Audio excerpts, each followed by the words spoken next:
Oh, meeting is now live, it says. Woo! All right. Success. Six, not too bad, not too bad.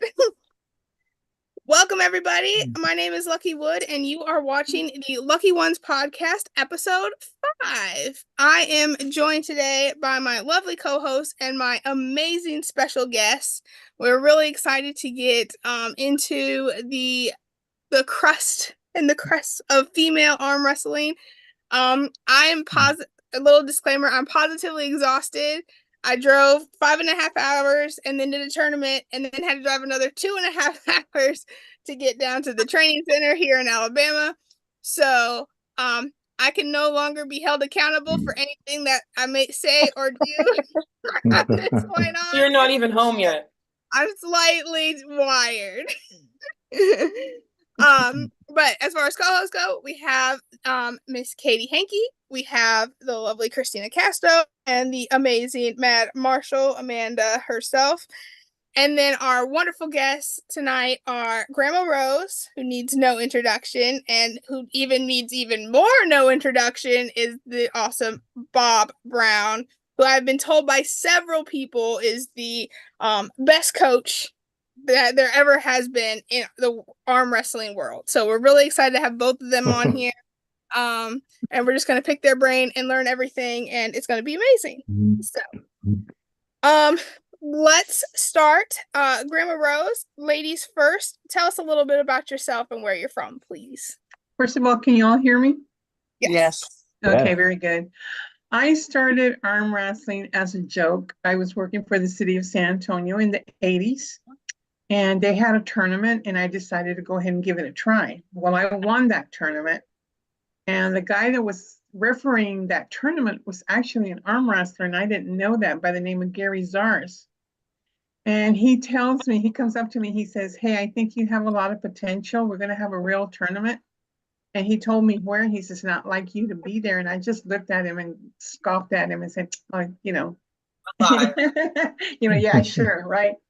Well, I decided to go to that tournament that he was talking about, and I won that tournament. Okay. And that was for the city of San Antonio, and I did not know that.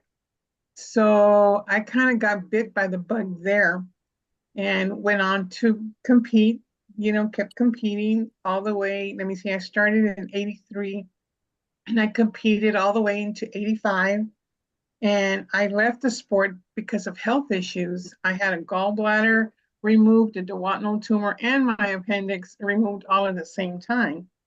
Now, when I left the sport, I was holding, my status was first in San Antonio, second for the state of Texas, third Open Nationals, and second for what's it called? Sylvester Stallone Over the Top.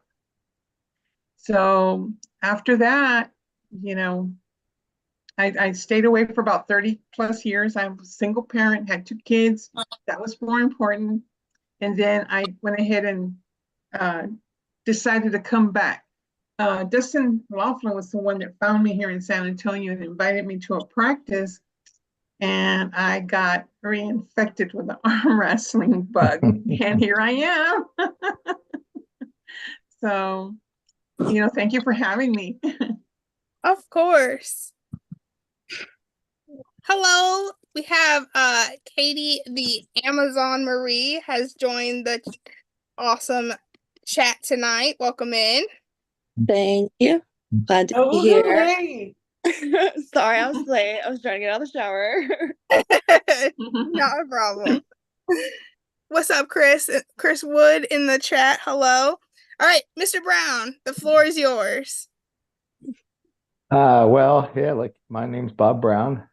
I've been doing this a long time, since the early 80s. I've, just found the sport, like everyone else, just grew up arm wrestling, went to a county fair, won the tournament every year, and I was going by a bowling alley and it said arm wrestling tournament. So I went there, and these guys were different. This was like you had to pay money to enter. They were weighing people in. I mean, this was a different deal than I was used to. And I still got, I entered a novice class, not really knowing what that meant, but I got second place. And me and the guy who got first, we had a pretty good war. So I still think I'm great because I never really lost until then. I went back to that same tournament about 3 months later, and I entered the open division because I never entered another novice class ever. And I went 2 and out. And that had bad. They beat me bad. Well, that didn't sit well. And back then, there was a stand-up nationals and a sit-down nationals. And the sit-down nationals just happened to be in Atlantic City, New Jersey, which is about 45 minutes from my house. So I trained like a crazy man, or at least what I thought was training, to prepare for that. And I went down there and I went 2 and out. I could not believe it. I went up to a couple arm wrestlers and I was asking them, like, how much do you arm curl? And I could arm curl so much more than them. And so it just didn't make sense to me, which kind of pissed me off. And so I went over to the side practice table where people were warming up. And one of the other guys in my class, he wanted to arm wrestle. And he beat me. And I've told this story many times, and I always wish I could have remembered who that guy was. I don't know. Because he told me to use back pressure. And I said, what's that? And he said, pull backwards. I'm like, okay. And I pulled backwards. And this time I stopped him about, halfway down. And he had to fight a little harder. And he's like, no, you just keep pulling backwards. Don't go sideways. And so I pulled backwards. I stopped him right in the center of the table. And then he did something with his hand. And then he beat me. And I was like, wait, because I learned pretty quick. I said, let's go again. And we went again. And he was walking my hand. And I walked his hand and beat him. And then I beat him every time after that. So over the course of about 5 minutes, I went from getting slammed by this guy to beating this guy. And I walked away from that moment thinking, oh my gosh, I just don't know how to arm wrestle. I'm strong as these guys. I just don't know what I'm doing. And that sent me down a path of learning how to arm wrestle. And I made big gains really quickly. But then, like any other strength sport, at the end of the day, I needed to get stronger to compete with the top echelon of the sport. And then I had to learn how to get stronger. And, several national and world titles later, here I am, older than most, and moving on. I don't think you're older than I am. Well, maybe not. That's why I said most. So, but it's nice to see this. This podcast. This was good. As most of you know, I had Gabby. I can never say her last name, but we all know who Gabby is. She's the greatest arm wrestler right now in the world. Well, she's top 3.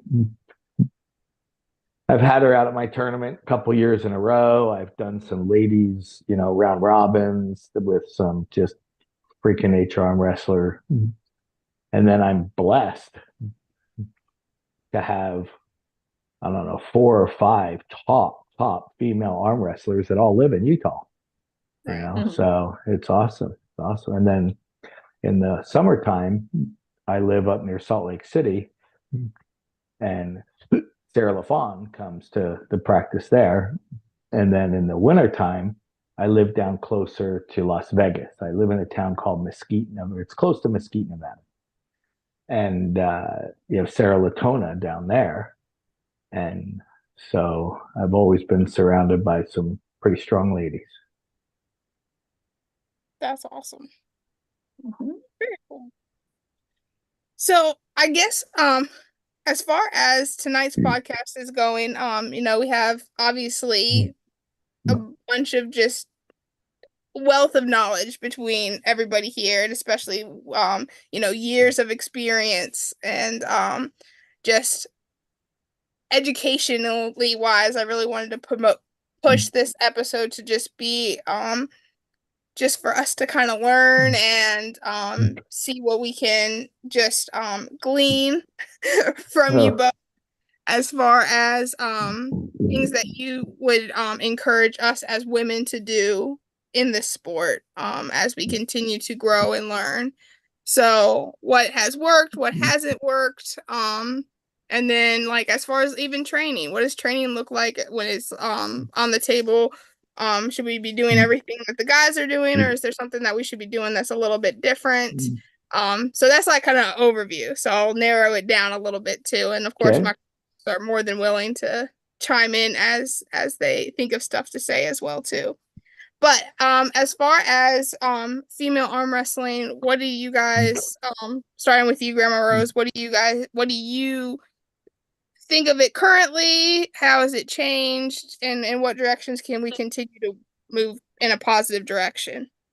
Okay, well, back in the 80s when it wasn't too popular as to what I see now, it's really grown and it's exploded, and there's a lot of women out there. Now, I'm going to be really honest with you. I've never trained. I just have a natural raw strength that I'll go up to the table when I was younger and just blow everybody away. Well, and I didn't know anything about pronade, subnade, and all this other stuff. Back pressure, side pressure. I don't know nothing about that. I would just go up to the table and do what I needed to do. Well, when I came back and I started hearing all of this, I realized that the sport evolved into something really, really great, and I was so surprised to see all the women, that are in it now. I'm happy to meet the stronger women, and of course, Grandma Rose, I want to feel your arm, and I'll give them 100%, and they're like, oh my God, and I'm 68 years old, mind you, so they, they find it very, I guess, fun and challenging that they're pulling up against this older lady, but yet I'm having to learn what they know because I never had anybody to teach me or coach me. Everything I did was on my own and what I felt was right. So I can't really come up and say, well, ladies, you need to do this or you need to do that or try this or try that, because I myself am learning from everybody else. Well, I want to say that Grandma Rose has the meanest, dirtiest looks across the table. And I don't know. Everybody says that. Whatever you do, don't look into Grandma Rose's eyes. Don't look at her eyes. Yeah. And let me see if I can show you. And she really grips up too. Have any of you guys gripped up with her? No, yeah. Her grip and her eyes, matching. But she is so nice. Like if you want to feel some Southern hospitality, you go to her town and she will pick you up and take you to the tournament and take you to lunch and show you her favorite places. And you really, really feel the love from her. Like honestly, that's what she's really hospitable that way. And not only that, I don't take sides. You all are my grandkids, so if I think that I can come up there and help you a little bit, I'm right there, and I don't care who it is. So, yes, I do welcome all the ladies. I do. I really do. I just feel really honored to have you on the podcast because you trailblazed the way for all of us. Like if it wasn't for you putting yourself out there and going to the tournaments where there was almost no women to speak of, we wouldn't be able to build on that today. So whenever I get to meet you, I'll be super excited because if it wasn't for you, I wouldn't be here, I don't think, probably. Thank you, sweetheart. And I'll be just as excited to meet all of y'all. Mr. Brown? Yeah. So, when it comes to training and arm wrestling, generally there's two sides. People who think you get strong on the table, and people who think you get strong in the gym. Of course, I was fortunate enough to train with John Brzenk for over 20 years. Practice was at my house for 20 years. And John, all he did was arm wrestle. Every time he tells people all he does is arm wrestle, he was telling the truth. There was a brief time of about 6 months, which all started over a bet between me and him and bench pressing, that, he could out bench press me. And what I did find interesting is from the very first day, we would put 225 on the bar, and he could bench it more times than I could from the very first day, but he could never out single rep max me until like 6 months later. We both maxed out at 380 or 385. I kind of forget, but then our shoulders we started to get little shoulder problems, so we quit. That's really the only time that John was ever in the gym. Now, I also had a chance to train with Todd Hutchins because he lived in Salt Lake for 2, 3 years, 4 years, something like that. And of course, he's the polar opposite. He's he wants to get strong in the gym guy. Well, the three of us have been together having a few beers in the past and had debates and arguments over this topic.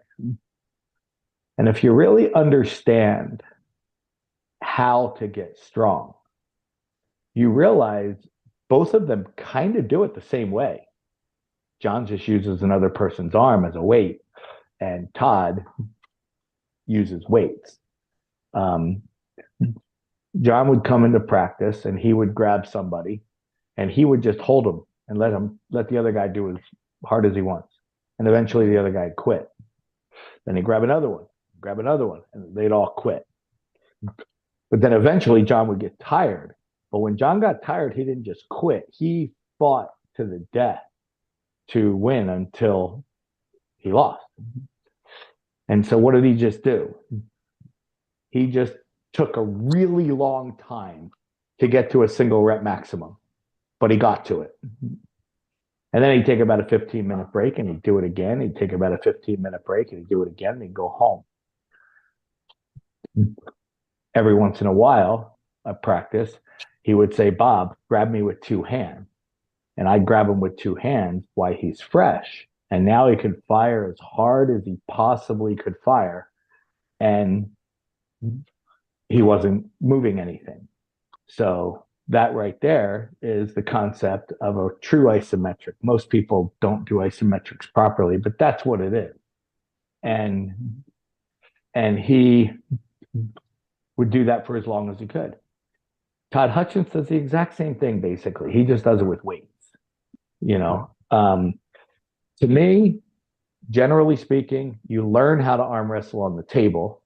You get strong in the gym. And here's the only reason I say that. Obviously, you have to learn how to arm wrestle on the table. You can't learn how to shoot a basket in the gym. You got to actually grab a ball and start shooting baskets. But the reason you want to get strong in the gym is to know that you're actually getting stronger, because it's measurable.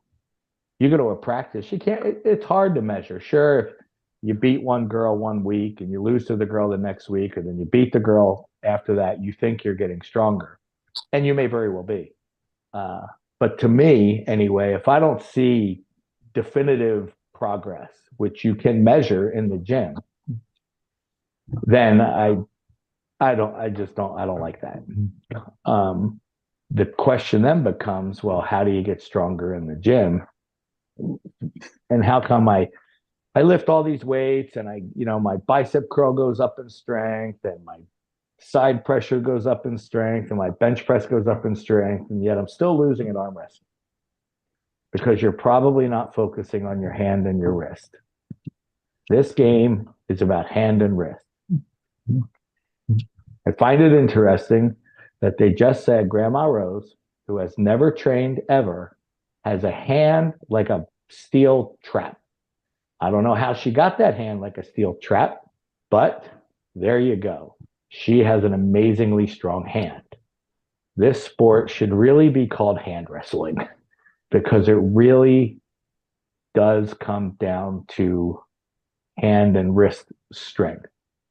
Or that's, let me say, the reason your weightlifting gym exercises are not transferring to the table is because chances are your hand and your wrist can't keep up with your own bicep and tricep.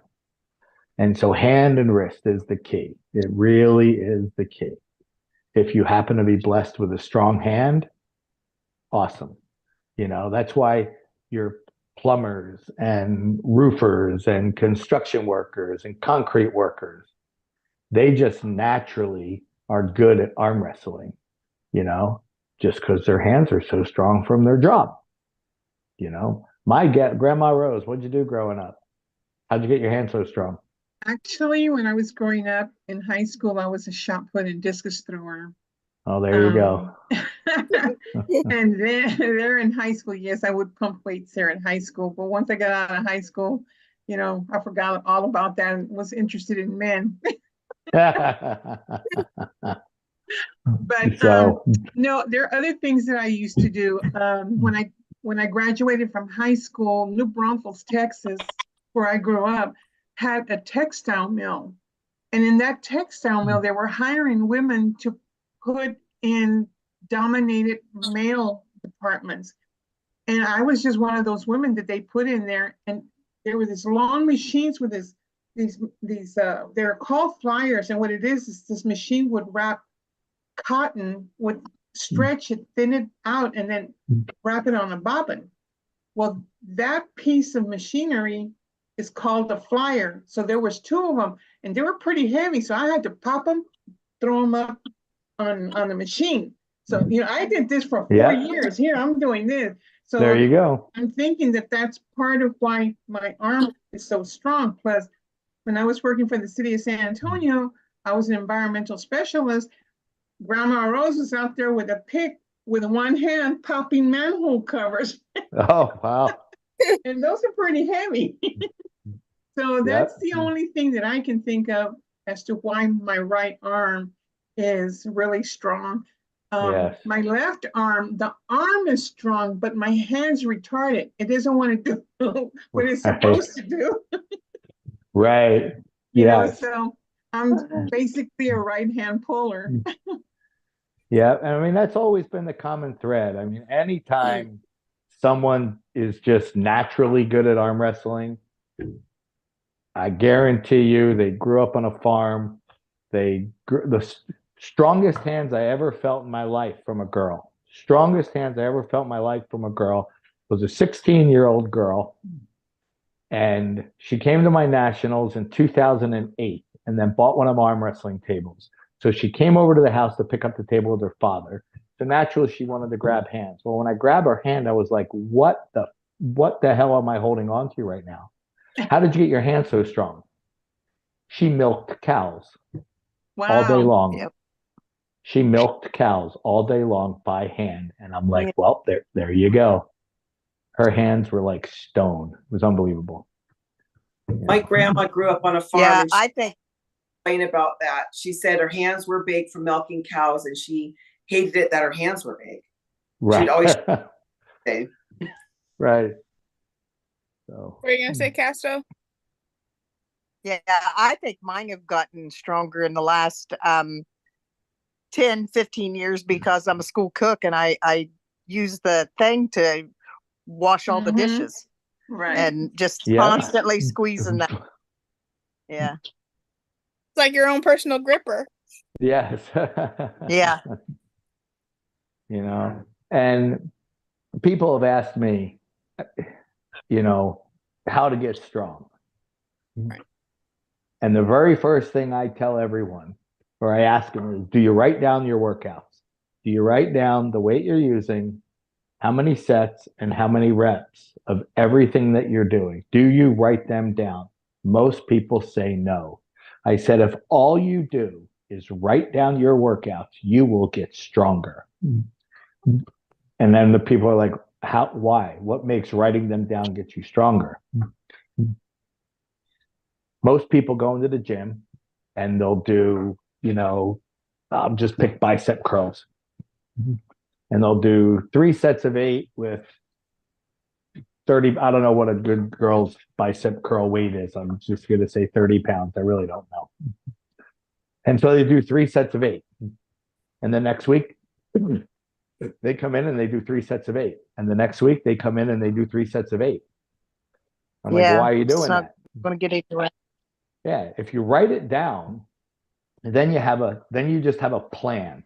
And the plan can simply be, and this can be for every exercise or just a couple exercises, whatever you want. The plan is, I'm going to try for 3 sets of 8, 3 sets of 10, 3 sets of 12, whatever it is that you want to do. But the rule is, if you get whatever you're planning, let's say it's 3 sets of 12. If you get 3 sets of 12 with whatever that weight is, then the next week you go up 5 pounds. Period. And if the next week you come into the gym and you're feeling a little tired or you're feeling a little sick, I don't care. Look in your book. Your book said you did 3 sets of 12 with 30 pounds. I need to now start with 35 pounds. And I'll write down however many I get. Once I finally get 3 sets of 12, I'm going up to 40 pounds. And that's the rule that you make for yourself. And you can make it on every exercise. And you just write down your workouts, follow your rules, and you will get stronger. I guarantee it. And the beauty of it is after you've been going to the gym for a little while and you have all these notes written down, the next week, when it's time to do bicep curls again, you know what you're doing next week at the end of your workout from last week because you wrote it down. Right. You already know what you're going to do. I keep track of my workouts in my phone. I always know what I did the week before. And when it's time to go up, I'll do set of 12 with 50 pounds, set of 12 with 60 pounds, set of 12 with 70 pounds. If I get all 3 sets of 12, then I'll start with 60 pounds next week. And then I do 60, 70, and 80. And then, whatever. But if all you ever did was that would benefit you. Now you need to make sure you work out all your major muscle groups. But again, your hand and wrist moves 6 directions basically, or your wrist does, curl, reverse curl, knuckles up, knuckles down, pronation and supination. Excuse me. Work them out in every direction and keep track. Now with hand and wrist, I like to use higher reps. I just think it's safer. You can do some static holds for hand and wrist instead of, use 2 hands to get the wrist curl up to where you want it and then let it go with this hand and just hold it there. I like going really heavy doing that, but to do like a heavy set with your wrist of, say, you want to do a heavy set of 3, heavy set of 3, heavy set of 5. I get leery of that because your wrists, they're small muscles. When a small muscle gets tired, it goes from tired to failure just like that. Yeah. And I don't want to get tired and lose my wrist with a heavy weight in my hand because you could hurt yourself. I'm going to grab a glass of water. Yeah, no, definitely.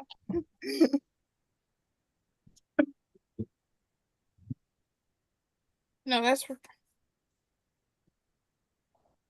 sorry. All right.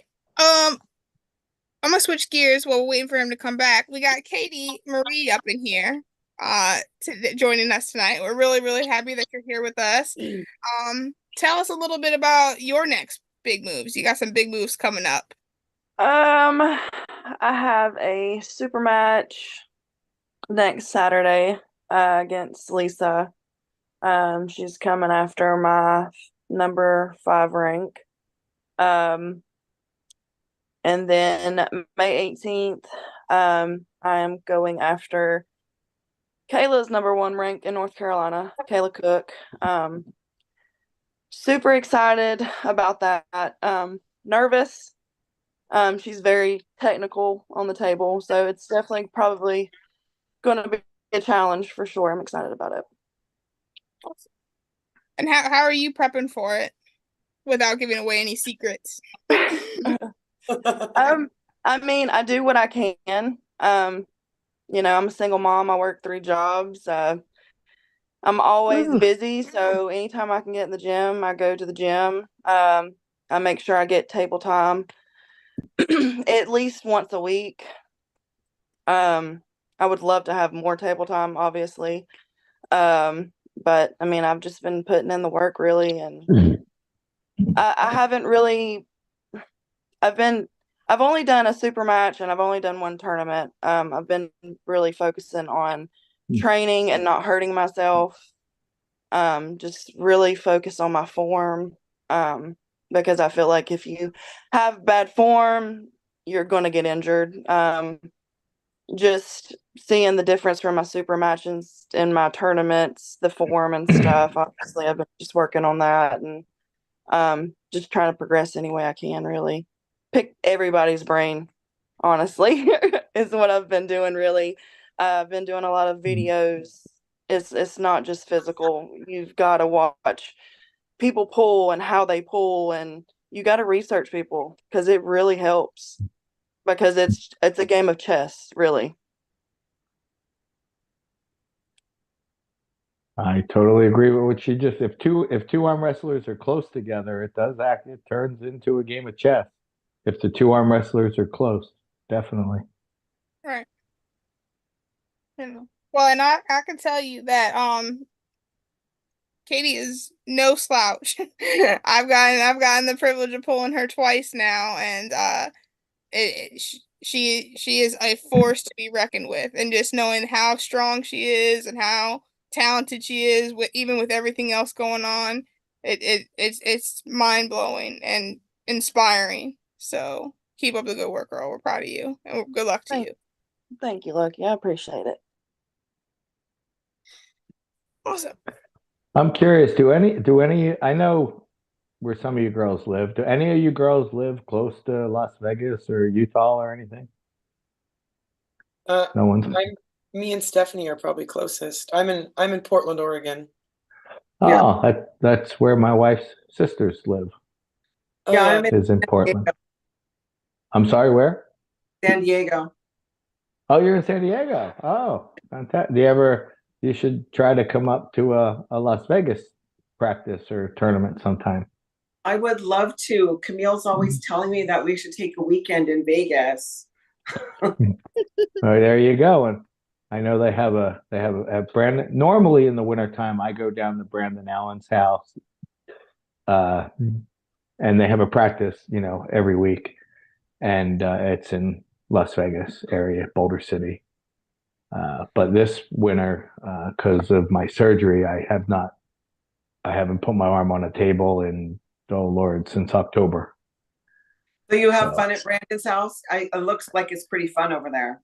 Yeah, no, Brandon's a great time. Yep, a lot of fun. It's a good time. I'm trying to talk Katie into doing our super match at his tournament. No, not at the turn. Okay, well, I'm not dressing up for that super match. No, The super match is serious. But I think it would be fun.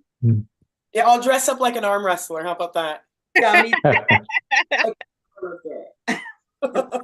That's funny. That's funny that you guys are saying that, because a lot of people, when I go to tournaments, I'm like all dolled up. And a lot of people will ask, is Grandma Rose going to compete? And I heard one of the girls saying, well, let me see. She's wearing her bling bling. And she's all made up. She's going to compete. Well, Stephanie's talking about this tournament has some sort of it's like some sort of Halloween type thing where you can wear costumes. And I was like, okay, well, maybe I'll wear a costume to the regular tournament part, but the serious super match, I'm not going to compromise anything by some ridiculous costume. Yeah, I don't care about the costume either. I just want people to cheer for us. It would be fun. I agree. It would be really fun, I think. So I don't know if Grandma Rose, I think you saw the event. I'm not sure if Brian, you did. We're doing a virtual super match event in October where we're gonna have people pretty much all over. I even have people overseas over in Kenya who are looking at calling in. It's gonna be just like this, where Mhm. they're gonna call into the Zoom chat, and there's 10 main card spots. And right now between 5 and 6 are already filled up for October already. So I'm just like, oh Lord, this could get really big really fast. Who's on that, by the way, Oh, so Roger. far? Yeah. You could be, Katie. You could be one of them. Just Oh, yeah, Hey, yeah. I'm down. I'm down. Whoever, let's go. right. You got Katie and Stephanie, a couple of Scarlett's team members, and then Scarlett and Lisa are pulling, and then I believe Brandy Bell. I don't want to 100% commit to her, but she had reached out about her and another teammate doing it. Like she would have one match, and then she was looking at a teammate having a match with another girl. So, I mean, right now there's 3 that are on the actual form, and then I know of 3 others, actually 4 others, so that's 7 total. 4 others have said like, yeah, as soon as I find somebody, we're gonna fill out the form. So I'm like, okay, cool. Let go. So it's definitely coming together. I'm really excited. I reached out, hashtag spoiler alert. I did reach out to I'm gonna get her name wrong. Ted's wife, Christina, and I don't know how to say their last name, so I'm just gonna say Christina C. She is looking into making awards for first place for the top 10 for the main card. And since we're not charging for the event, that is something that we're gonna take care of between the 2 of us, and all that stuff. So just to kind of help gain Cool. interest and have people have something to walk away from. So that's the plan. You heard it here. You heard it here first, folks. So if I understand, you're having super matches at like a whole bunch of different places. Yep. And then they're just going to air on this Zoom type thing. Oh, that's actually pretty cool. Mhm. Yeah. Okay, So I get it. Yep. Oh. Yeah. So it's a way for people, people who can't travel, or, guaranteed to go to like a certain spot, they can have it within their own town or within a drivable distance. People who Right. are in the same state who maybe don't get to compete all the time. And then it's also a way to just showcase women through super match events who, Yeah. we have, there's awesome events like Knuckles Up and Arm Gods and East versus West, but a lot of those times it's just one, if any, females on those cards. So this is Right. 10 plus female on the card, female matches on the card. Cool. So yeah, we're hoping should go off without a hitch. Starting at the same time, it's gonna be like each screen is gonna be. We're gonna have to choose who to watch. That's why we have a waiting room. We're gonna have people set up. The first 10 will obviously be on like a scheduled time, and so as one match ends, people on deck will come into the room, and then their match will start at their designated time. So that way it's not too Cool. crazy, and it's not like watching a tournament on YouTube where you have like 4 screens and you have to like just pick one. No offense to tournaments that do that, but we appreciate you and all you do. But I want it to be, really focused on the match that is whose turn it is, so everybody can really dive into it. Yeah, very cool. Very cool. Speaking of that, I really wish they would have videoed y'all's tournament today. Yeah, Me too. us too. I really wanted to watch it. Because it's like, I want to support y'all. Like, if I can't, like if I can't be in person, I want to be able to watch y'all. So Right. it was like, crap, why didn't they do that? Yeah, and I thought about it too, but I was too lazy to go out and get my tripod. Ooh.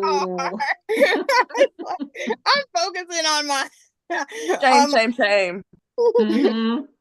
I was like, For I shame, for ain't shame. going after the car. So who all polled today? Who was polling today? So, from our podcast, we had Amanda, myself, and Scarlett, who were all there. Hannah, and shout out to Hannah. She said she's watching. Hi, Hannah. And then Brenna Griffith. She is 14 and she is insane. She looks stout. She was something else. Her arm was crazy good. She ended up placing second right over Wow. Anna, myself, and Amanda. And I was, girl, go ahead with your bad self.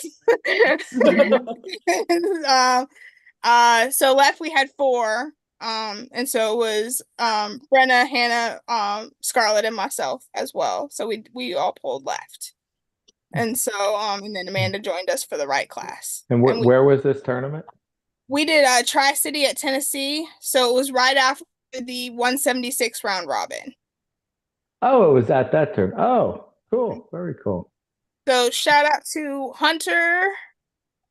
Oh, I'm gonna say his last name wrong. Hunter Knopf. Knopfs. Thank you. Yeah. Knobs. Knobs. And for winning the right hand, and Eli, and I didn't remember Eli's last name, for winning left hand. So Sadov. okay. Eli Sadov. Data. There we go. Yeah. I don't know Who I names. think, and I think Eli is from the Oregon or Portland. Like he's up in that area. From Washington. They said he was from Washington. Washington. Okay. Yeah. I know. He's been to my house once practicing. I've arm wrestled him before, Well, but that's that why was he years won, ago. Bob. You just Oh, have to yeah. have magic that you give with everybody. Yeah. Let's Well, not it's, forget that Hunter Gwynn got him into the East versus West Challenger Series down there in Florida with Chance Shaw. So Oh, cool. he'll his way into that. Yes. So Awesome. both Eli and both Eli and Hunter will be competing down there. Did Oh, they say fantastic. June or July, Amanda?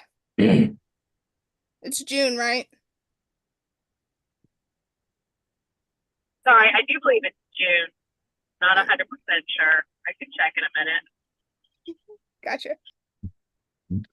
But yeah, no, so that's yeah, it was a really good event. It ran fairly smoothly. A couple guys got like injured, no like crazy arm breaks like last weekend. But there was a couple guys that got like just like elbow, like had some issues with their elbow, and one guy had an issue with his shoulder, but everybody else kind of walked away unscathed. Poor Scarlett, I tore into her hand a little bit, but she did this to my wrist, so we even. So we're just like, these are our battle scars. It's like exactly. But it was a really good event.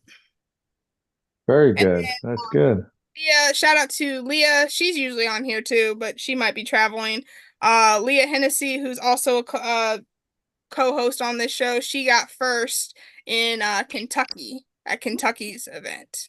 So Good. Speaking of her, she's actually I was speaking to Jocelyn a little bit tonight, and they apparently have a super match coming up. So that's going to be a really good one. So I'm excited about that one.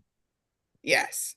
Leah just looked incredibly strong tonight, and we all know about Jocelyn.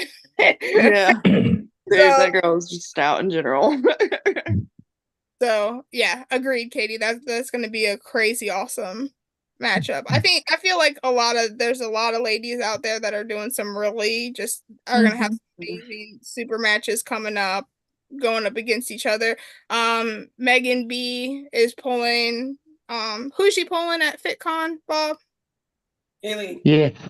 I knew you'd ask me that, and I'm terrible with Haley names. Sue Johnson. She's pulling Haley, Johnson. yes, and like both Yeah, of them are Haley. from Utah. Yeah. Yeah. Yeah. Who's gonna win? 3, 2, 1. Oh, I don't know. Megan. I think they've gone back and forth, but I think Megan is probably the stronger, I'm guessing. Okay. Yeah.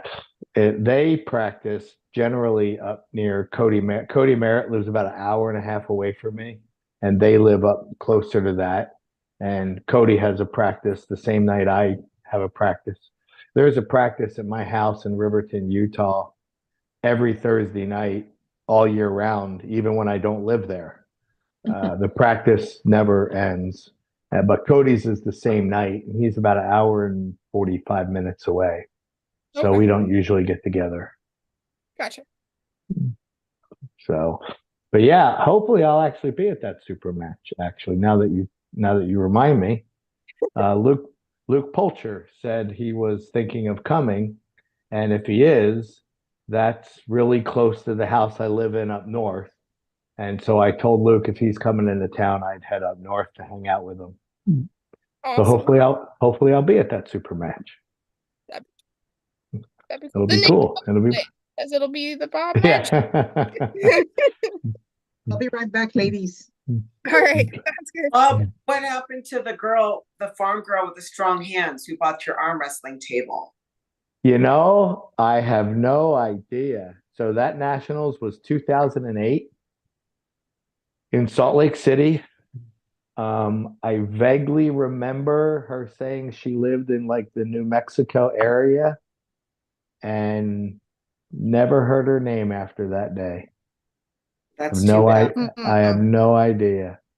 But yeah, she was a young girl. I remember she was 18, 19, something like that. Her dad was with her. And yeah, you know, Denise Waddles may very well have the results of that event. And if she does, then I could figure out what her name is. That would be cool. I'd have to look that. That would be cool. Tell her Yeah, how I'm gonna- inspired by her story. yeah. What That would be what cool. was the name of the event again? It was the USAF National Championships. It was the Oh, okay. Nationals. Back when there was only one Nationals. Well, yeah, no. Yeah, back then there was only the USAF Nationals because we were all the board of USAF back then. Like Karen and Frank Beam were on the board, Denise and Leonard, Bill Collins, Simon Barachoa, myself, and we all, that was the qualifying event to qualify you to the Worlds, the WAF Worlds back then. And that was the Nationals. I hosted it in Salt Lake City. Oh wow. So, and I would be willing to bet that Denise has those results. I'm gonna have to try to look that up. But there was another girl, man, I'm so bad with names, from the East Coast, so maybe you can help me out here, Christina. From New Jersey, there was Selena Belicia, who was from like the Massachusetts area, 121-pound girl, just a monster. And then Balico, another like 132-pound girl. Christy Balico. Yeah. She, speaking of girls with strong hands, she used to be a wire tire. And what that means is when they pour concrete, before the concrete gets set, they have all this rebarb that goes into the road. Yep. And you have to tie it together with a wire. So there's a tool that you use and wrap a wire around this stuff, and you have to tie it. Her hands were so strong, and I think she won a world championship. And she's one of the girls I was fortunate enough to train with back east when I lived in New Jersey. Yeah, that was back in the late 80s, early 90s. Wow. Yeah. So Todd But says, if- hello, Bob, by the way. who said Todd that? Hutchings. Oh, Todd Todd. Hutchings. Yeah. Oh, yeah. Yeah, Todd trained Yeah, at my I just- house for, like I said, like 3 years. And he's the one who I started doing the West Side Barbell training method with. Am I hearing an echo of a replay or something? 3 years, and Can you hear me? Yeah, we can hear you. I also hear something in the background. Somehow I'm hearing what I Yeah. just said 10 seconds Yeah, me ago. too. I fixed it. Oh, perfect. And of course, Todd embraced the Louis Simmons West Side Barbell, the conjugate method of training. And so I started doing that method with Todd. And that further opened my eyes to start to think about how to train properly. Because if you really stop, what's interesting about the concept of getting strong, the concept of getting strong has been diagnosed like for 100 years, how to get strong. And so when you start with that basic philosophy from West Side Barbell, which is the conjugate method, it's proven to be, whether it's the best method or not, I'm not going to sit here and argue that, but I will definitely say it's an amazing method of getting strong. And when we started to do that, sure enough, my numbers in the gym started to climb rapidly. And then learning how to use that method on smaller muscle groups, like your hands and your shoulders and your biceps, versus what they use it for in powerlifting, which is all your major muscle groups. Right. That's the learning curve that Todd has played with over his whole career. And clearly, Todd is a pretty strong human being, and it's worked. So I used to use the conjugate for powerlifting, and I did it for 5 years. And then as soon as my coach quit and the gym closed up after COVID, and I switched to just not doing conjugate anymore, all of my lifts went up. I know it works for some people, but it did not work for me as a powerlifter. Right. So program coach every lift every week with a whole group and a whole team behind me.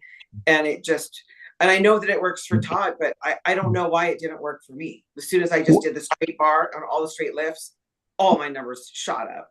Right. And so that's where you can, if you wanted to get into the deep delveness of how to get strong, I'm not, like I said, I'm not saying a conjugate method is the best method. It is a great method, and it works for most people. The reality is it probably works for everyone. It just works at different varying degrees for people. But what you did is you changed your method. And I am a very, very, very firm believer in constant change is what is needed to stimulate the muscle in order to grow and get stronger. So, for example, I think if you take Todd Hutchins and have him do nothing but arm wrestle twice a week for the next 3 months, he's going to get stronger in certain areas. Take John Bruzink and throw him into the gym for 3 months, and he's going to get stronger because it's going to be completely different than what they've done before. The change is the key to getting stronger. You constantly have to adapt your muscles. So when you switched from your conjugate method took you however far, and then you changed and you started doing something different. Perfect. My guess is if the gains that you made, if they ever start to plateau, if you went back to the conjugate method, my guess is they would start to go up again. And when they plateaued, you change, and I really believe that changing and adaptation is what makes muscles grow stronger. The problem with the conjugate is that 100%. What is that? What? I said 100%. I agree with you. Yeah, thank you. Yeah. but the conjugate wasn't very fun. So the idea of going back to it is going to take away some of that enthusiasm Oh, to add to it. Even if I did them and it would make me strong, then I would just be hating life as I went to the gym, and I would do them anyway. You know what I mean? now with that being said, I 100% agree with that, because I have told people this saying 100 times. Do not do what I do what I say, because I get bored lifting the manner that I tell everyone else to lift, and I don't do it. And I'm the kind of guy that if I'm not having fun working out, I just won't work out. And so yes, if doing if you do not like the conjugate method, then you're right. Your numbers are going to plummet. And I personally do not like the conjugate method for me, because this is a long conversation, but anyway, I do things at a much higher rep, which is more volume based, because I find it fun. You know, Michael Todd was in my house here in Scenic, and I told him, I'm like, you know, the way you work out isn't really the best way to get strong, because Michael does sets of 30s on everything. On bicep day, he will do 30 things for his hands, 30 things for his wrist, or 30 reps for his hands, 30 reps for his wrist, 30 reps on the actual bicep movement. Then he'll do the ropes for 30 seconds. It's an unbelievable volume. And I said, that's really not the best way to get strong. And he goes, yeah, but it's the best way not to get injured. And when he said that, I used to do reps of thousands of reps in one night. And when he said that, I was at a time in my life when I wasn't working out, because I was either injured or frustrated or whatever. And so I started doing my little routine that I do with my hands and my wrists. I picked 4 or 5 exercises. I did 20 reps each exercise, and I did 4 rounds of that. And I did it every single day, which is not what I would recommend to some people, but I did it. And after about a month, my wrists started not hurting as bad. My hands, my joints weren't hurting as bad.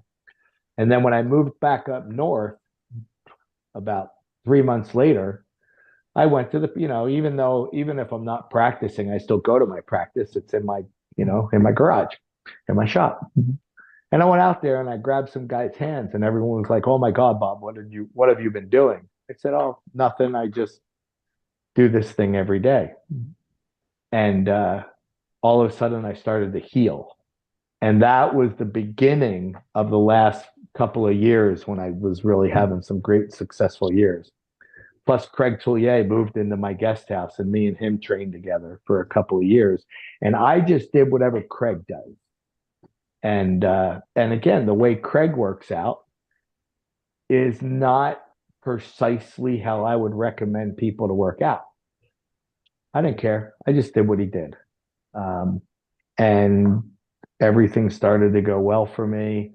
Then I started to dial in more to because now I'm excited about getting strong again. So I started to dial in more about what I teach instead of what I do. And I just continue to get better right up until my bicep tendon decided to say, screw you. And so we had go ahead. We had a question in the comment on how your injury was doing and how you were recovering. So that was a good lead. Yeah, no, it's doing, my numbers are going up every week. But they're still, let me just think. They're about 70%. They're about 70% of what they used to be pre-surgery. Some of my key exercises that I would really measure strength on is more like 50%.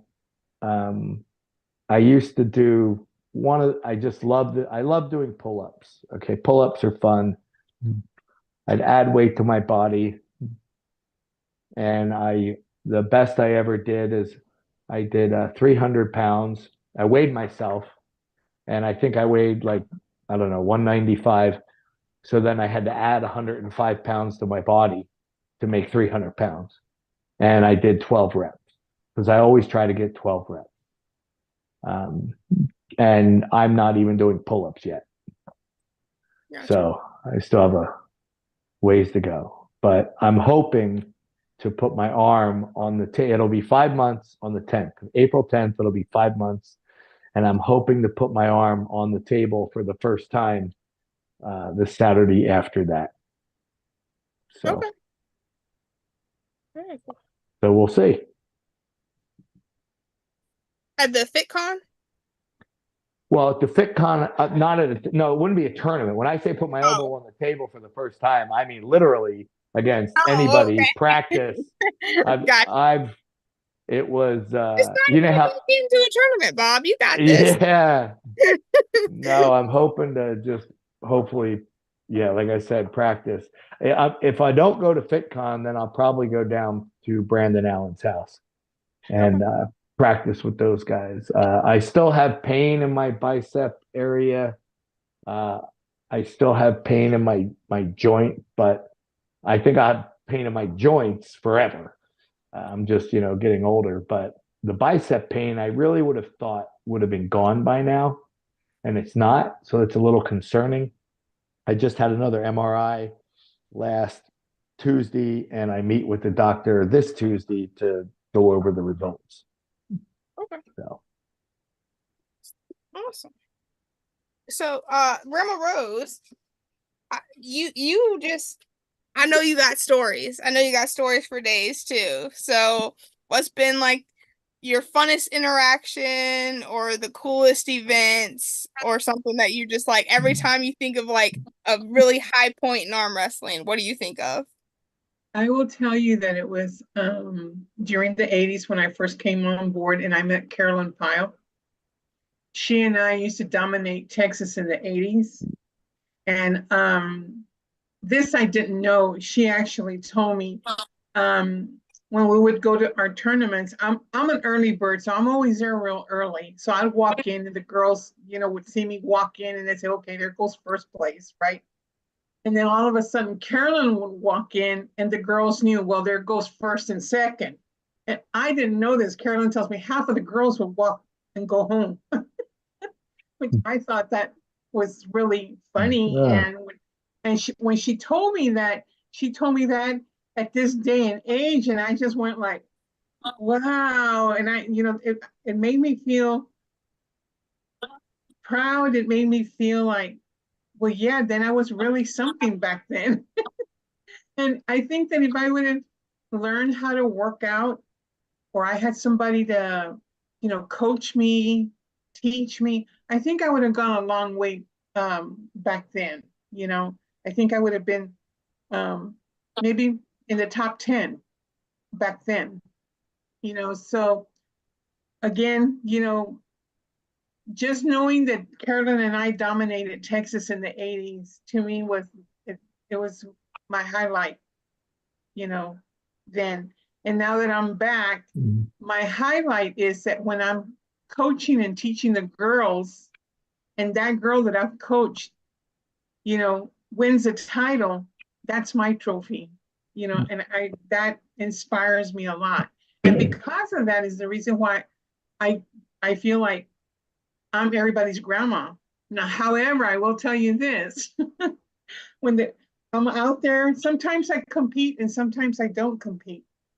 And on the days that I don't compete and I'm watching, if I see somebody with an attitude, I'll call them to the table and I'll bring them down a notch or two. And then I'll rub it in and tell them, and I'm an old woman, I'm 68.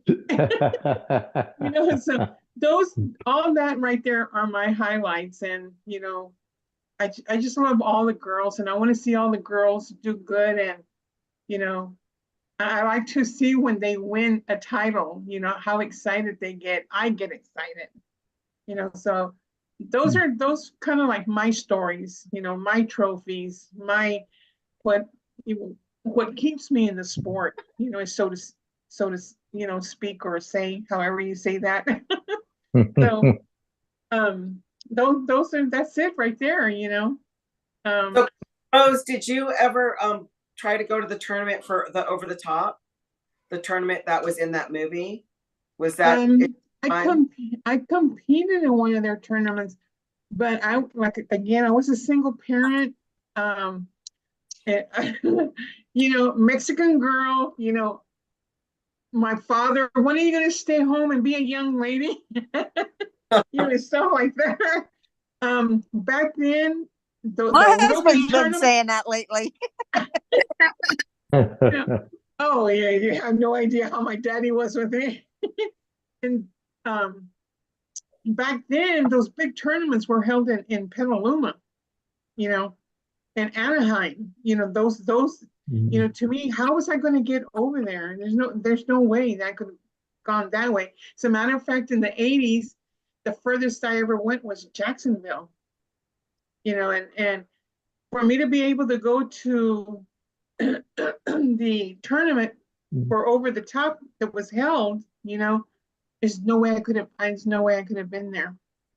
Just no way. Yeah, I was thinking that because when I was at Grinder Gym 2 practices ago, I met a girl there, and she told me that she qualified for the tournament for the Over the Top, but she could not make it. Like, there was no way for her. That she was a young woman, and I was like, man, we got to have her on the show too, because she hadn't been arm wrestling for a super long time, and she just came back with her brother and came to the gym to get on the table after years and years and years of not doing it. So right, and all the ladies they were picking were the first place ladies.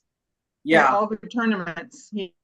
So I got second, but that's okay.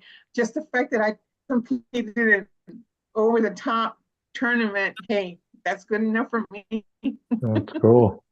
Do you have a medal from it? Do they give out medals?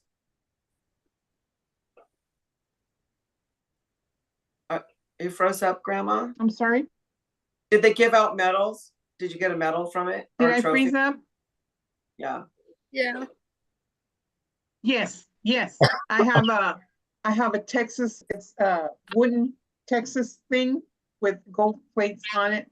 And it says on there, Over the Top. I forget what it says, but it mentions that it's over the top and how much money I want there for that.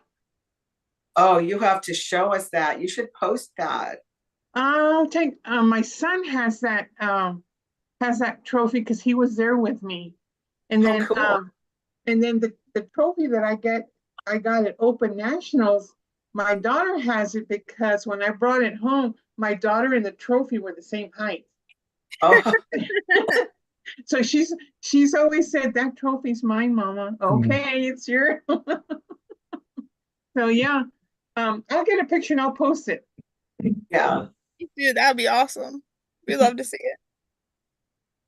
How about you, Mr. Brown? What's been like a really high point for you in the sport where you're just like, this is why I love what I do? Well, I'll tell you the best compliment I ever got. That I think. I don't know. I know some of you ladies know Dave Patton. All of you ladies know who Dave Patton was? I don't Yep. remember. No. Okay. Dave Patton is arguably the pound for pound best arm wrestler to ever live. He's certainly in the conversation. I just watched a video where John Berzink listed his top 5 arm wrestlers of all time, and Dave's was the first name he said. John trained with Dave for a long time. And, back in the day, he was a 154-pound guy. And even still today, probably doesn't weigh too much more than that. He's always been a fantastic shape guy. And he was always number one. I mean, him, Cobra Rhodes, Alan Fisher, Dave has the winning record on all of them, I believe. And so I was arm wrestling with Dave at a Yukon Jack final. And it was me against Dave. And I'm thinking, all right, at that point in my career, felt like my hand was strong enough and I think I could beat him. And the ref said, go. And he put me into a hook. And I held him off and almost got his hand to go, but I didn't. And he beat me. And I went over to him and I said, I don't know, hour later, whatever. I said, Dave, I cannot believe that you hooked me. And he goes, yeah, I didn't want to deal with your hand. It's too strong. And that was probably the best compliment I ever got because, back then in the 154 to 176-ish range, me, Cobra Rhodes, Dave Patton, Jerry Jennings, Alan Fisher, we were, some of the top guys. And I was just known for the guy with this strongest hand other than Cobra. I personally think Cobra had the strongest hand of all of us. And then myself, and then probably either Jerry Jennings or Fisher, and then Patton's hand was probably the weakest of all of ours, but it was still freakishly strong. He just had so much damn back pressure, it didn't matter. He could just back pressure us all across the table. So that was a great compliment for me. That's really cool. Mhm. I mean, I have a bunch of other stories, but I don't want to bore you with a bunch of stories. I don't think that's possible.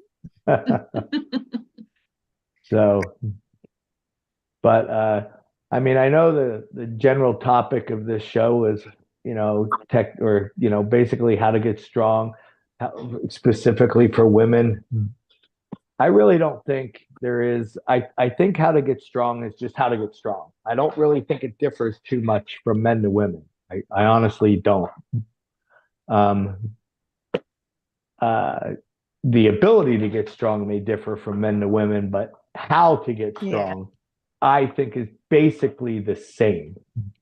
I believe adaptation kills people, which is why I think you should, vary anytime you find yourself in a plateau, change something up, things of that nature.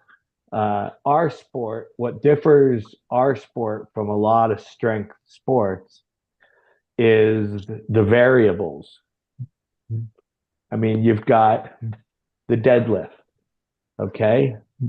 The deadlift basically is about from the waist down, basically. Your squat, same thing. Basically, it's from the waist down. It's all about your major muscle groups. And a deadlift, a squat, and a bench press all move the same direction. You don't have the variable of in the middle of the bench press, someone coming up and whacking the bar a different direction than you're moving it because it's all going in one direction. So, and the hand is so uniquely different because there's 17 muscles in your forearm alone that control how your hand and wrist move, and as we know, arm wrestling tournament can change or match can change directions all the time. And so where you have the deadlift, powerlifting movements, they're not a very complex movement, which is why you can move so much freakish amount of weight. Arm wrestling is very complex. I mean, the arm, you got to pull this way, you got to go sideways, you need strong wrists and fingers and pronation and supine. I mean, you got to be strong in so many different areas. There's not enough hours in the day to work out properly, or what. Oh, here's Kevin Bongard checking in with me. And that's what I think makes our sport so different is it is primarily a strength sport. No question about it. But there is a uh, uh, oh shoot, the technique, a martial art type. That's what I was trying to say. There's a martial art to it as well. Top roll versus hook versus presser, how to combat moves and things like that. So, and then the strength for different moves, you need different strengths to be a hooker than you do to be a top roller. So that's where it really gets hard to figure out the single perfect way to get strong for arm wrestling. Because if you if you just do a traditional strength method, well, to do that for your hand like this and your wrist like this is very challenging to do. So that's what differs our sport from so many other sports, is not just knowing how to get strong, but then what to get strong. Right. And in my experience, the thing that most people forget to really focus on is their hand and wrist. Hand and wrist, hand and wrist, hand and wrist. We all know how to do a bicep curl. We all know how to do a lat drag. We all know how to do pull-ups and, pec deck machines for side pressure and all of these natures.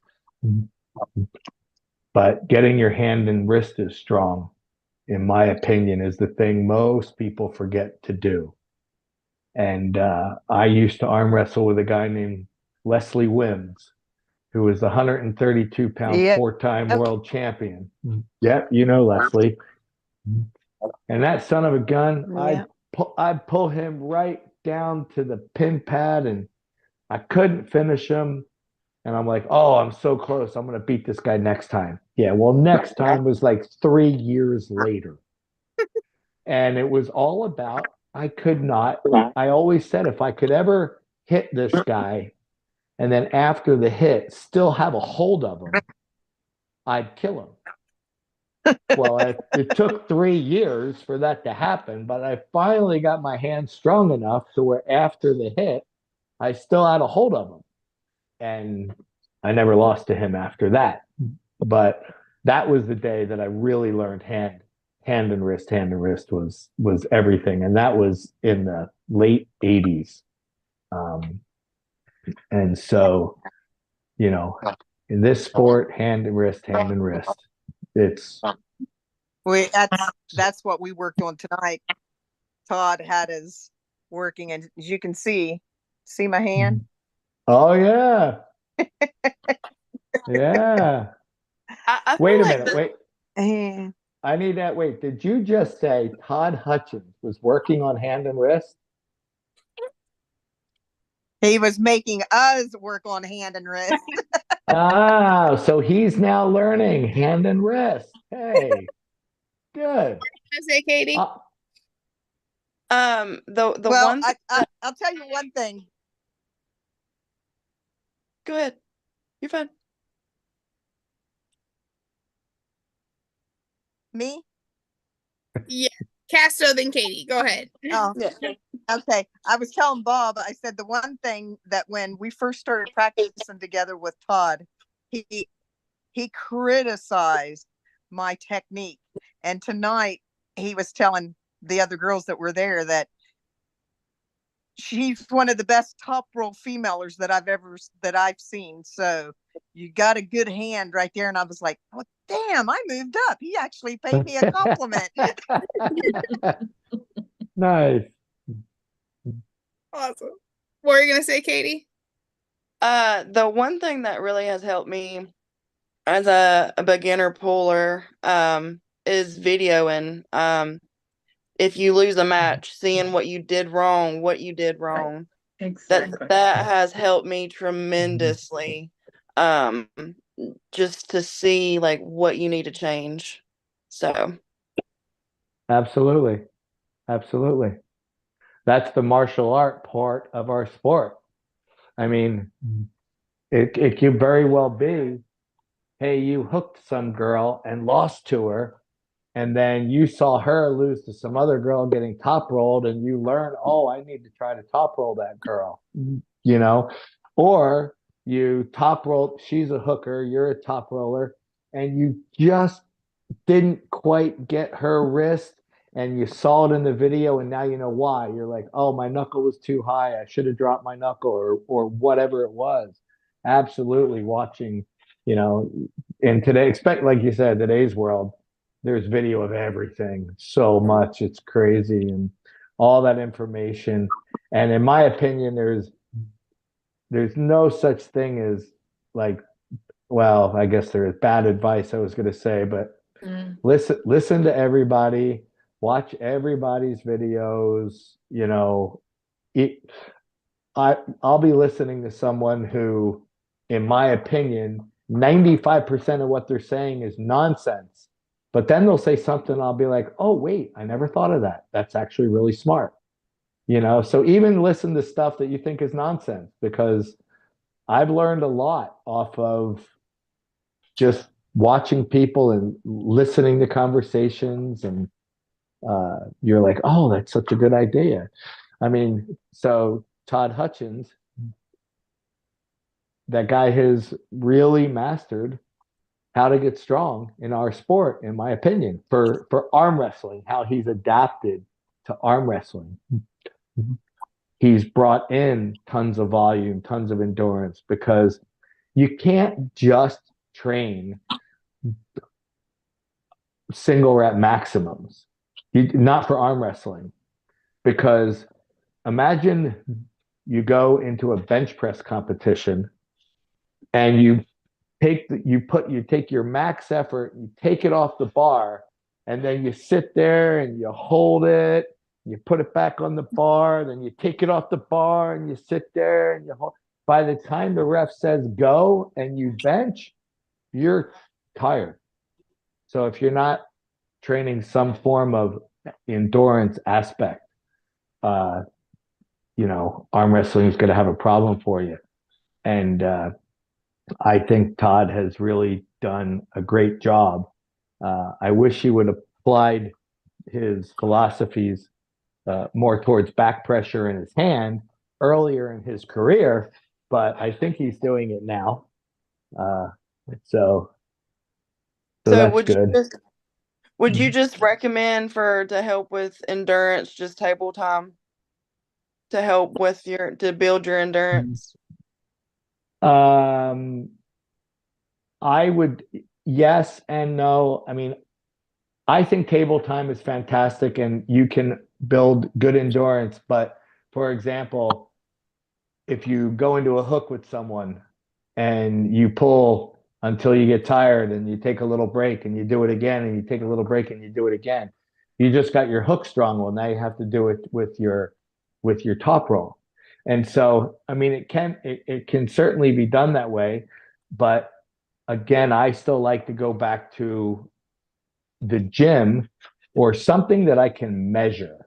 I love the ability to measure something.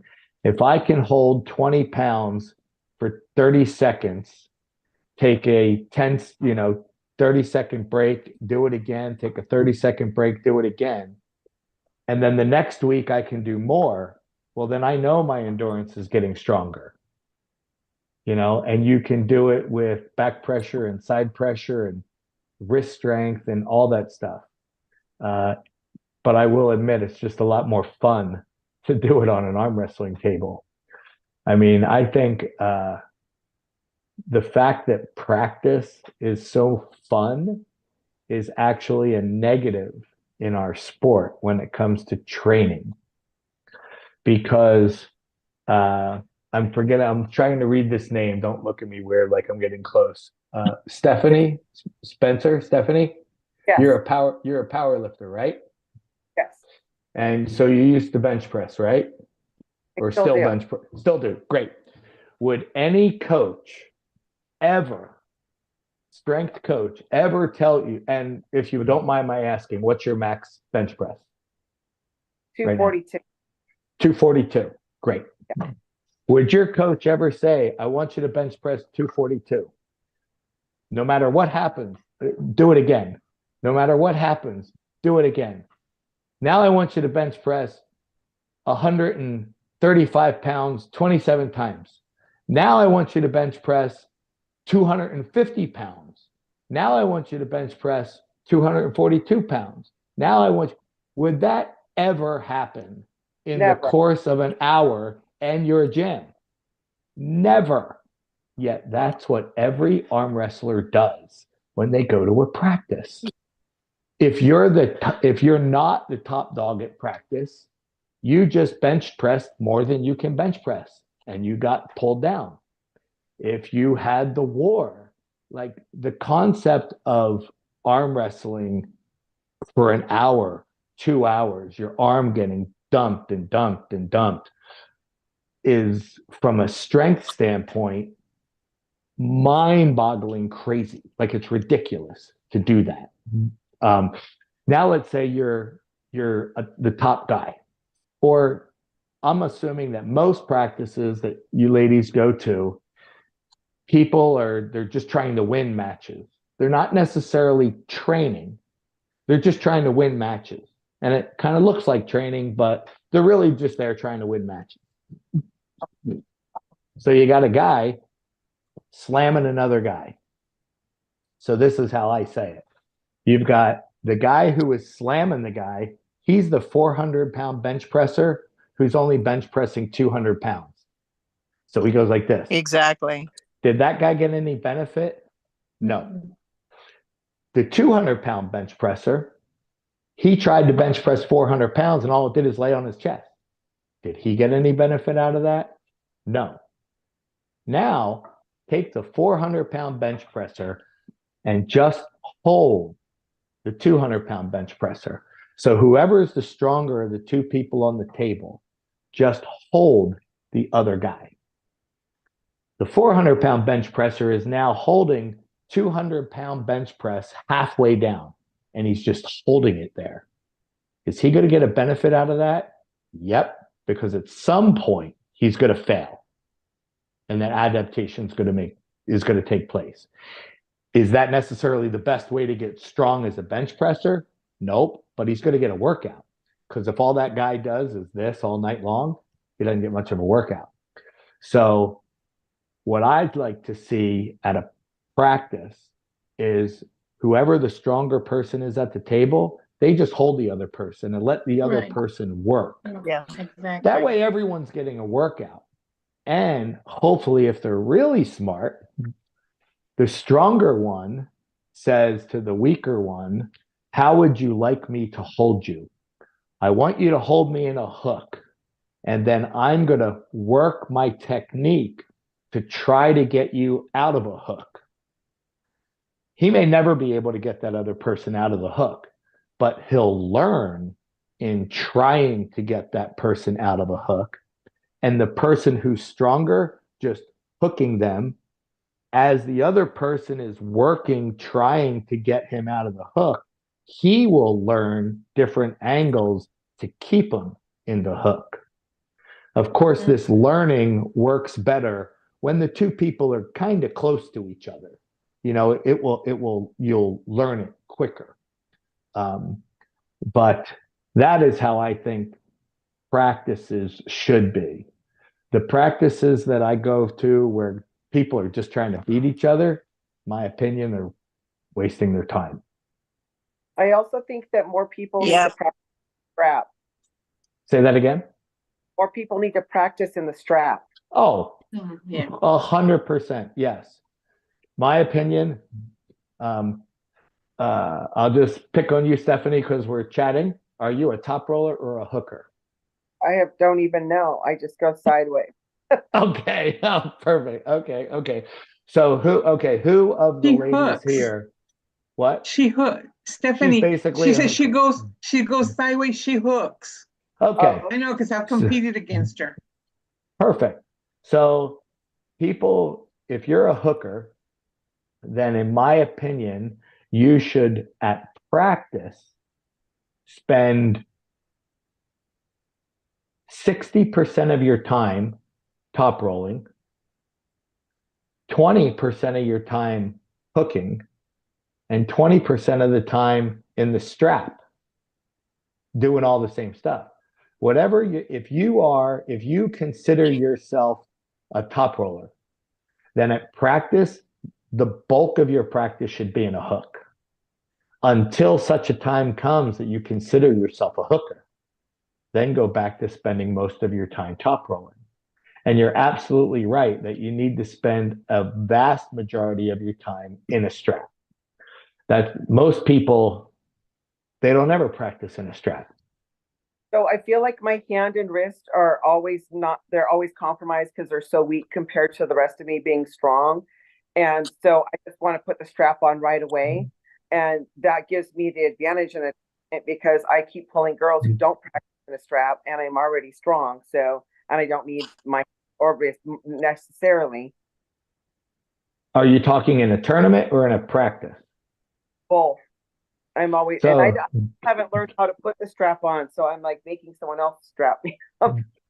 well, if like you just said, your hand and wrist can't keep up with your own arm, then in a tournament, of course, flip, get in the straps and go to town, which makes sense as to why in practice, you want to practice more in the strap because you feel that's where you're going to end up is in the strap in tournaments. However, in my opinion, at practice, you should try to practice as much as you can outside the strap to get your hand and wrist stronger. So then you won't need the strap in a tournament. I highly agree because Yeah. I'm very strong in the strap because I have really big hands, and I have really good back pressure. So I've been really focusing on my hand and my wrist because that's where I was weak. And people that pulled me now, opposed to months ago, can tell a difference. So I highly agree with that. Yeah. I mean, I generally will tell people, and again, but it's, again, this is the boring part versus the fun part. It's not necessarily fun to work on your weakness, but you should all work on your weakness until you think it's your strength. And then whatever you think your weakness is at the time, work on that. That should at least be your focus. Yeah. I mean, I have a guy who was just here the other day. His name's Eric Myler. He come to my practice one time with Jim Richards, and after practice was over, I told Jim that Eric should really rethink this sport because he's not very strong. And I didn't even feel him going when we were at practice. Well, he never missed a practice. And I told him how to fight for knuckles up and back pressure. And so that's all he did. He fought for knuckles up and back pressure. And eventually it got crazy strong, but his hook was terrible. I said, just focus on your hook now. Forget that.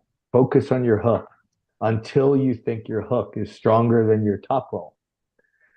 Well, he did. And now he's a freaking monster, But that's just a general rule of thumb is work on your weakness. The problem is it's not fun working on your weakness, which is why most people don't do it.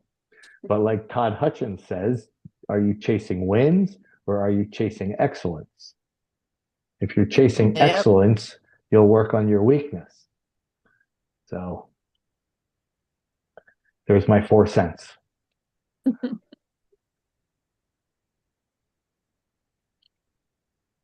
Very cool. So, you said that you're probably looking to get back on the table, started practicing come like the second week of April.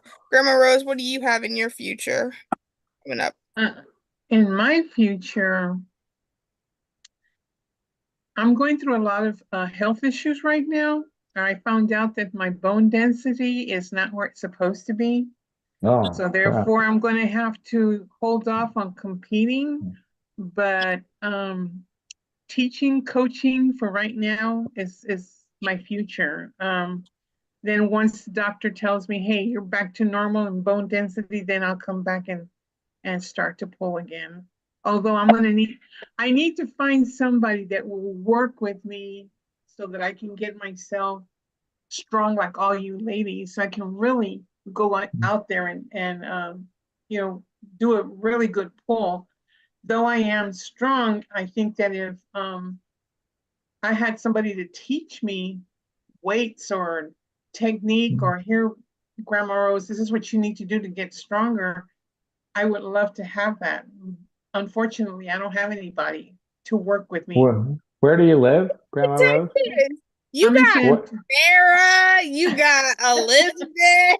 Yeah, they're all in the Exactly. Dallas area, and I'm in San Antonio. Tell them to travel. They got cars. Sarah came all the way up here to Pennsylvania for Winter Black. You can go to She can afford it. She can afford it. I can't. I'm on a fixed income. I'm a senior citizen. Well, yeah, tell her to get herself down there. She can do it. I'm volunteering her right now. Sarah Ray, get down to Grandma Ray. She needs you. So I was thinking Veronica Knight moved down in your area too there, Who? Grandma Rose. who is that again? Her name's Veronica Knight. She was Veronica Knight from California. I'm not familiar with her. Yeah, she's pretty good pooler. I was thinking that's where she might have went to, was down in your area. Yeah, I'm way down here in San Antonio all by myself. Oh, I'll bet there's some arm wrestlers down there. We just have to find them for you. Brandy Bell says that she will be happy to FaceTime you. How far are you from Texas? Are you south of Dallas? Yeah, I'm 4 hours away. He's in 4 hours Texas. I'm sorry, Stephanie. south? Are you south? Yeah, I'm south. South, kind of like. No, I'm south, directly south from Dallas, and it's a 4.5 hour drive. Oh, I She's see as that. south as you can go in Texas. Before you hit the border. Yep.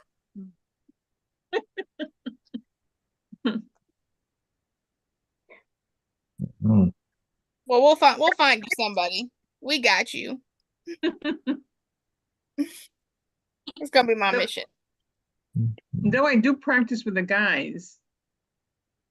As a matter of Oh, fact, A lot of last- us end up doing that. I know Katie practices with mostly guys. I think there's one other girl on her team. Mhm. I practice with all guys. I feel like it makes us stronger because you're going up against, men are just, they're stronger upper body most of the Mhm. time, so, you're going up against stronger opponents. So when you get on the table, you're used to really strong people. So, Well, it's really, Go ahead. I'm sorry. no, baby, you're fine. Go ahead. Actually, last night that I went to practice, I realized I lost a lot of strength because I hadn't been to practice for 2 months because of the health issues that I was having. So I noticed a difference in my pull. I couldn't, bring these guys to me to go into my pull the way I normally do. And I know they noticed it, but they didn't say anything. So That's another thing to bring up, because you're right. Most time, you ladies, you go to a practice and you're probably the only girl at practice, or there's one other. So, what do you do when you're like, you said the guys are stronger, is hopefully you've got some good guys to train with, and they'll train with you. Like, they'll hold you. You tell Exactly. them what you want to do. Yes. You want to talk, if you want to work on your top roll, you tell the guy to either top roll with you or try to hook you while you try to roll them out, or you try to bring their knuckles down. And sometimes, like when Sarah is going against some guys, sometimes you got to tell the guys, hey, you need to back off a little bit. When Yeah. this is what if the guy feels as if you're taking their wrist the proper way, then they don't just give you their wrist, but they make you fight for it to get Right. their wrist. Because that way you're learning the proper way to take someone's wrist while getting stronger at the same time. And then, of course, I mean, if there's a guy there that you're close to, and I'm sure there's probably guys that you're all close to. When that guy gets a little tired, go arm wrestle him when he's tired. That way, it's more of a realistic situation. Adrenaline starts to fire a little more. But yeah, I just think whatever guys you're working with, if you're trying to top roll, they can slowly put you into a hook, or they can slowly take you out of your top roll movement, or they can slowly let you take them down in whatever position you want. Me and Berzink, we used to do this thing where I would hold him with two hands, and this is when John wanted to go like all out 100%.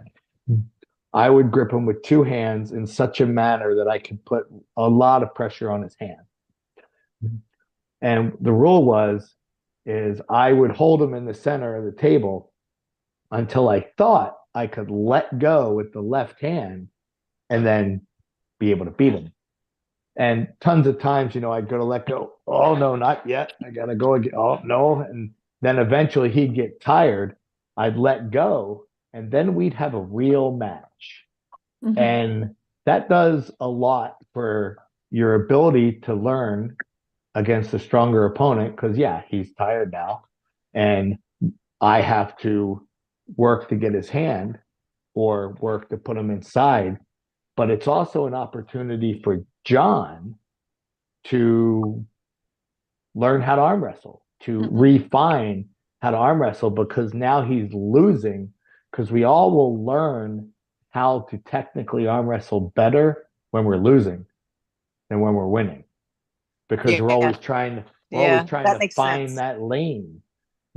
I'm losing my wrist here. What can I change to get my wrist back? Well, you only figure that stuff out when you're losing. And with John, it's like, how often does that happen in practice?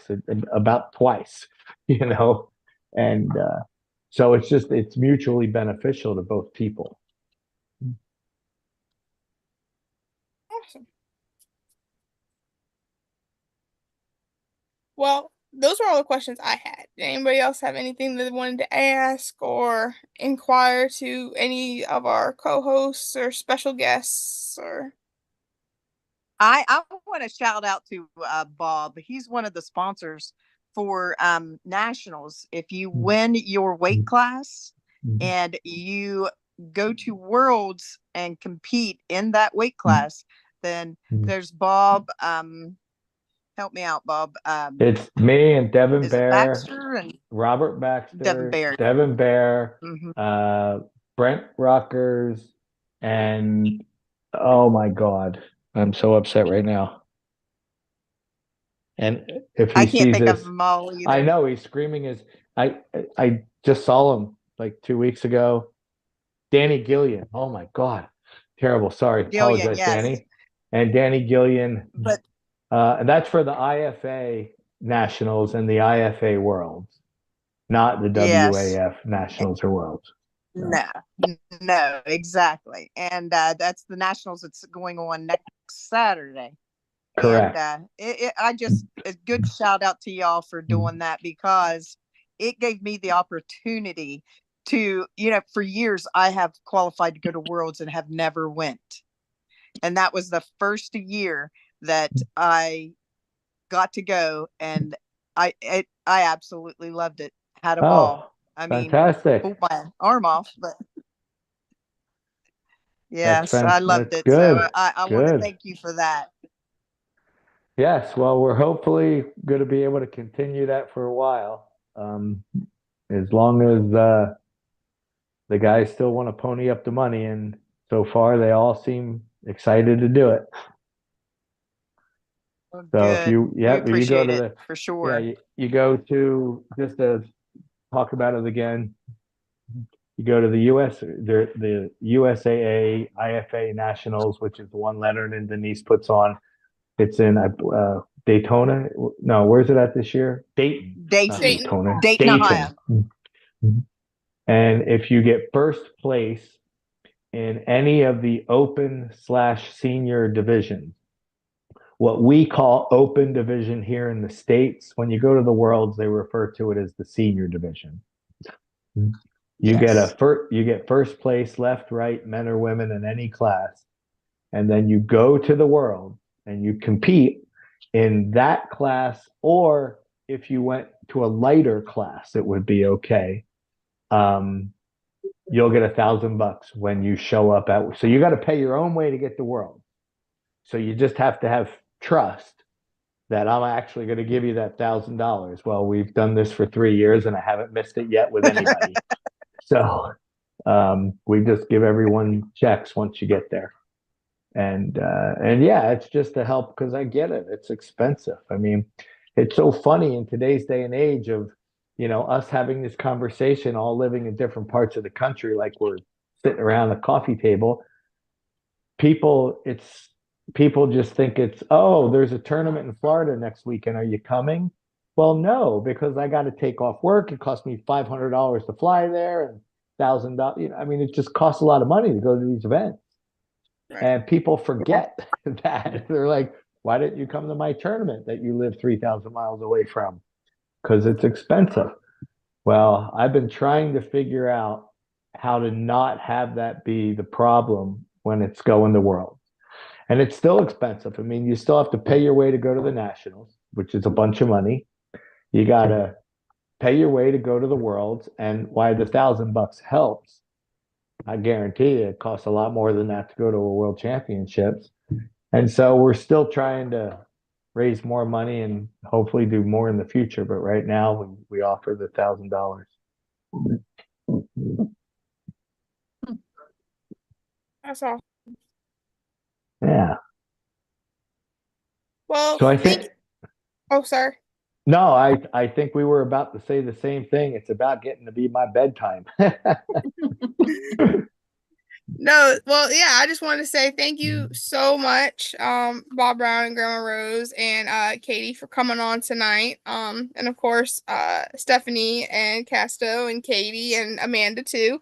Thank you guys for tonight.